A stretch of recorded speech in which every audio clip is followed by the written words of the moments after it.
2 ദിവസമായി കേരളത്തിൽ ഭയാനകമായ മഴ, മിന്നൽ പ്രളയം ഒക്കെ സംഭവിക്കുന്നു. 2018 മഹാപ്രളയത്തിന്റെ ഭീതി നിലനിൽക്കെ തന്നെയാണ് ഇത് സംഭവിച്ചുകൊണ്ടിരിക്കുന്നത്. എന്താണ് ഇതിന് കാരണം?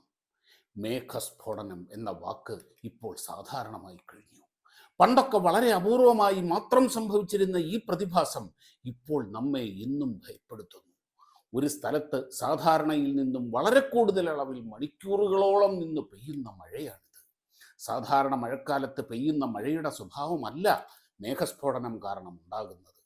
ലോക കാലാവസ്ഥയിലുണ്ടായ മാറ്റം കാരണം അന്തരീക്ഷ നിലകളിൽ സംഭവിക്കുന്ന ഇംബാലൻസ്, പെട്ടെന്നുണ്ടാകുന്ന താപവ്യതിയാനങ്ങൾ, കാറ്റ് ഒക്കെ കാരണം കിലോമീറ്ററുകളോളം കട്ടിയുള്ള ജലാംശവും ഇടിമിന്നലിന് കാരണമാകുന്ന ചാർജുള്ള കണങ്ങളും എല്ലാം അടങ്ങിയ ക്യുമുനോലിംബസ് മേഘങ്ങൾ ഒരു പ്രത്യേക പ്രദേശത്തിന് മുകളിൽ അടിഞ്ഞുകൂടി പേമാരിയായി പെയ്യുന്നതാണ് മേഘസ്ഫോടനം.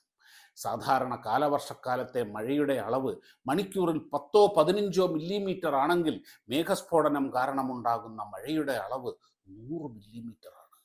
നമുക്കിന്ന് ഈ വിഷയം ചർച്ച ചെയ്യാം. എന്നാ തുടങ്ങാം. കേരളം ഒരു പ്രളയഭീതിയിലൂടെ കടന്നു പോവുകയാണ്. 2024 വയനാട്ടിലുണ്ടായ മുണ്ടക്കൈ ഉരുൾപൊട്ടലിന്റെ കാരണവും മേഘസ്ഫോടനം കാരണം ഉണ്ടായ പേമാരിയായിരുന്നു. അങ്ങനെ മേഘസ്ഫോടനം എന്നത് സാധാരണമായി കഴിഞ്ഞു. എന്താണ് മേഘസ്ഫോടനം എന്ന് മനസ്സിലാക്കുന്നതിന് മുമ്പ് എന്താണ് മേഘങ്ങൾ, എങ്ങനെയാണ് മഴ പെയ്യുന്നത് എന്നൊക്കെ അറിയണം. ഏറ്റവും ലളിതമായി പറഞ്ഞാൽ അന്തരീക്ഷത്തിലെ ജലാംശം ഘനീഭവിക്കുന്നതാണ്, കണ്ടൻസ് ചെയ്യുന്നതാണ് മേഘങ്ങൾ. ഉദാഹരണത്തിന്, നല്ല തണുപ്പുള്ള AC-യിൽ നിന്ന് പെട്ടെന്ന് പുറത്തേക്ക് വരുമ്പോൾ നമ്മുടെ കണ്ണടയിൽ ഫോഗ് അടിയില്ലേ? ചിലപ്പോൾ കാറിൻ്റെ വിൻഷീൽഡിൽ ഫോഗ് അടിയുന്നത് കണ്ടിട്ടില്ലേ? തണുത്ത സർഫസിൽ ജലാംശം അടിയുന്നതാണിത്. മേഘങ്ങൾ ഉണ്ടാകുന്നതും ഇങ്ങനെ തന്നെയാണ്. ഹൈ റേഞ്ചുകളിൽ ഉണ്ടാകുന്ന മൂടൽമഞ്ഞും മേഘങ്ങൾ തന്നെയാണ്. അത് പിന്നാലെ പറയാം.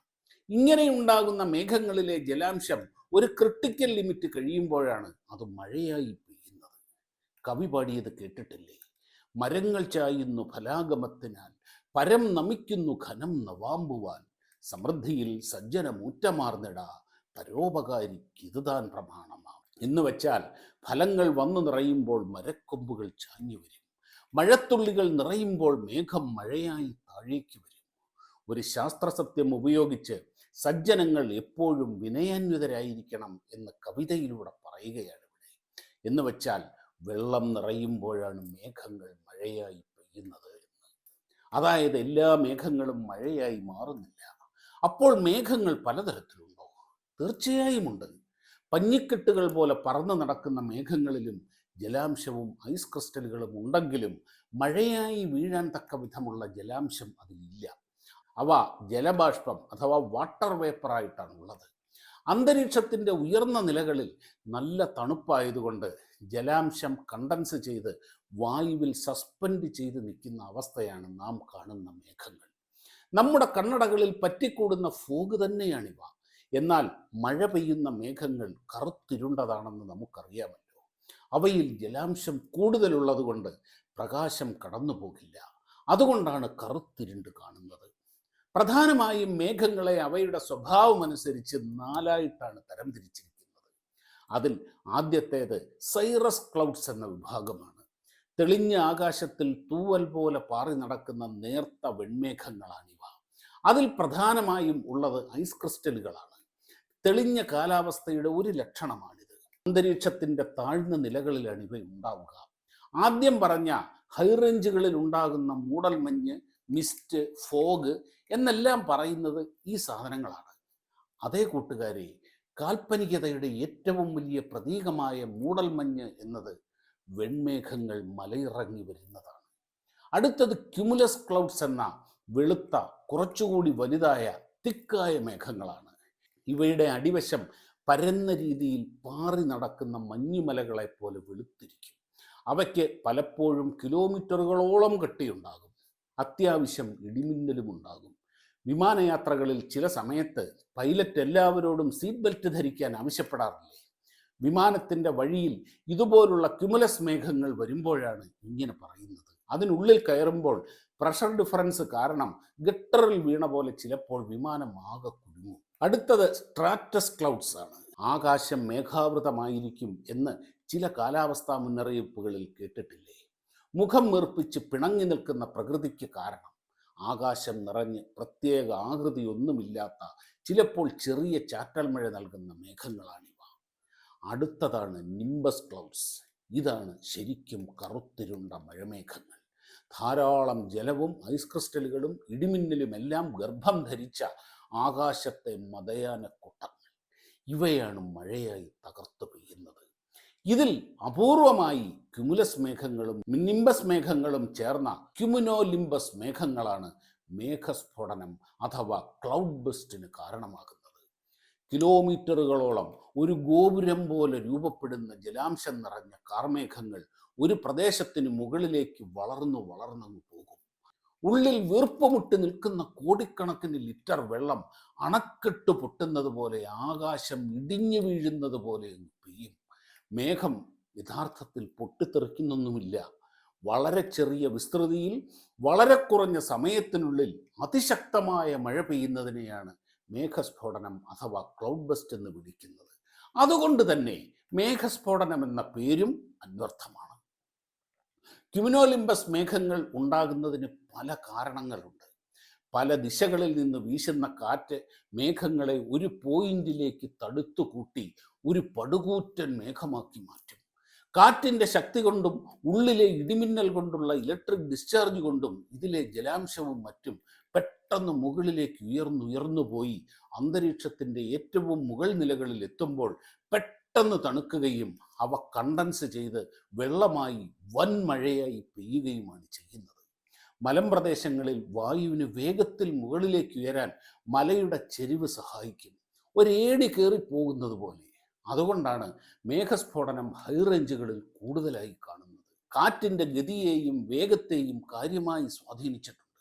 അതുകൊണ്ടാണ് ഇപ്പോൾ മേഘസ്ഫോടനത്തിൻ്റെ വാർത്തകൾ നമ്മൾ കൂടുതലായി കേൾക്കുന്നത്. സാധാരണ മഴയും മേഘസ്ഫോടനവും തമ്മിലുള്ള വ്യത്യാസം അറിയണമെങ്കിൽ അവയുടെ അളവ് കൂടി മനസ്സിലാക്കണം. നമ്മുടെ കാലവർഷക്കാലത്തെ ഒരു വലിയ മഴ എന്നത് 24 മണിക്കൂറിൽ 70 മില്ലിമീറ്ററാണ്. എന്നാൽ മേഘസ്ഫോടനം കാരണമുള്ള മഴ 1 മണിക്കൂറിൽ 100 മില്ലിമീറ്ററാണ്. ഒന്ന് ആലോചിച്ച് നോക്കൂ, എത്ര വലുതാണ് അതെന്ന്.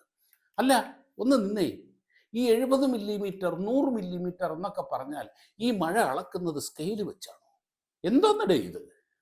അതേ കൂട്ടുകാരെ, മഴയുടെ അളവ് അങ്ങനെയാണ് രേഖപ്പെടുത്തുക. തുറസായ സ്ഥലത്ത് തുറന്നിരിക്കുന്ന റെയിൻ ഗേജ് എന്നൊരു പാത്രമാണിത്. അതിൽ നേരിട്ട് വീഴുന്ന മഴവെള്ളം ആ അളവ് പാത്രത്തിൽ എത്ര മില്ലിമീറ്റർ ഉയരുന്നു എന്നതാണ് ഇതിൻ്റെ കണക്ക്. അപ്പോൾ 1 മണിക്കൂറിൽ 100 മില്ലിമീറ്റർ എന്നാൽ അത് എത്ര ഭയാനകമായിരിക്കുമെന്ന് ആലോചിച്ച് നോക്കൂ. വളരെ കൂടിയ അളവിലുള്ള മേഘങ്ങൾ ഏതാനും കിലോമീറ്റർ ചുറ്റളവിൽ പെയ്യുന്ന അവസ്ഥയാണിത്. ഒരു സംസ്ഥാനം മുഴുവൻ 1 മാസം കൊണ്ട് പെയ്യേണ്ട മഴ ഒരു പട്ടണത്തിൽ ഒരു മലയുടെ മുകളിൽ 1 മണിക്കൂർ കൊണ്ട് പെയ്യുന്ന അവസ്ഥ ഒരു വെടിമരുന്ന് ശാല പൊട്ടിത്തെറിക്കുന്നത് പോലെയാണിത്. നദികളിൽ നിന്ന നിൽപ്പിൽ വെള്ളം നിറഞ്ഞ് സർവ്വതിനെയും താറുമാറാക്കും. ഒരു പരിധി കഴിഞ്ഞ് വീഴുന്ന മഴവെള്ളത്തെ താങ്ങാൻ കഴിയാതെ വലിയ മലകൾ അഗ്നിപർവ്വതം പോലെ പൊട്ടി ഭ്രാന്ത് പിടിച്ച പോലെ വഴിയിലുള്ള സർവ്വതിനെയും നിമിഷങ്ങൾ കൊണ്ട് വിഴുങ്ങിക്കളയും. അതാണ് 2024 വയനാട്ടിലും കഴിഞ്ഞ വർഷം ഉത്തരാഖണ്ഡിലും ഒക്കെ കണ്ടത്. ഇപ്പോൾ കേരളത്തിൽ പലയിടത്തും ഈ ഭീതി പടർത്തിക്കൊണ്ടിരിക്കുന്നത്. ഇതിനെ എങ്ങനെ നേരിടും? കൊടുങ്കാറ്റുകളും ചുഴലിക്കാറ്റുമൊക്കെ കൃത്യമായി പ്രവചിക്കുന്നത് പോലെ ഈ രാക്ഷസന്റെ വരവ് പ്രവചിക്കാനാവില്ല. ഡോപ്ലർ റഡാറൊക്കെ ഉപയോഗിച്ച് മേഘങ്ങളുടെ ഘടന, അതിലെ ജലാംശം ഒക്കെ നിരീക്ഷിച്ച് ഏകദേശം പറയാൻ കഴിയും. പക്ഷേ കാറ്റ് എവിടെ നിന്ന് എങ്ങനെ വരുന്നു എന്നൊന്നും പറയാൻ കഴിയില്ല. അതുകൊണ്ട് തന്നെ മേഘസ്ഫോടനം എവിടെ എപ്പോൾ സംഭവിക്കും എന്നും പറയാൻ കഴിയില്ല. അതിഭീകരമായ മഴ പെയ്യുമ്പോൾ സൂക്ഷിക്കണം. ഇവൻ ചിലപ്പോൾ പണി തരും എന്ന് മനസ്സിലാക്കി പെട്ടെന്ന് തീരുമാനമെടുത്ത് പെട്ടെന്ന് തന്നെ വേണ്ടത് ചെയ്യുക എന്നത് മാത്രമേ മാർഗമുള്ളൂ. ഈ വീഡിയോ നിങ്ങൾക്ക് ഉപകാരപ്പെട്ടെന്ന് കരുതുന്നു. നിങ്ങളുടെ അഭിപ്രായങ്ങളും സംശയങ്ങളും കമൻ്റായി അറിയിക്കൂ. അടുത്ത വീഡിയോയിൽ മറ്റൊരു കൗതുകകരമായ ശാസ്ത്ര വിഷയവുമായി വീണ്ടും കാണാം.